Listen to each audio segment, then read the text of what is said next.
त्यस्तै गरेर हामी वर्षको निश्चित गन्ती गर्दाखेरि हामीले कसरी चाहिँ गन्ती गर्छौं र कहाँ कुन शब्द प्रयोग गर्छौं भन्ने हामी बुझ्ने छौं।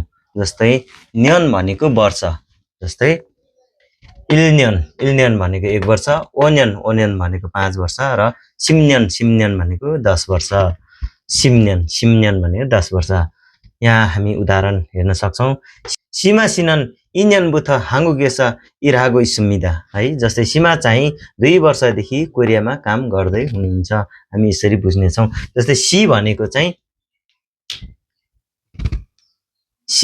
चाहिँ जी भने जस्तै हो, है। जी।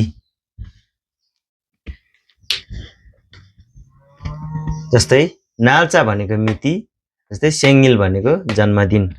अनि हामी यहाँ पनि शताब्दी, सेगी भनेको शताब्दी, इसिप सेगी 20औं शताब्दी, है। जस्तै इसिप इल सेगी 21औं शताब्दी, है। उरी दुरुन इसिप इ सेगी सराम इब्निदा, हामीहरू 21औं शताब्दीको मान्छे हौं।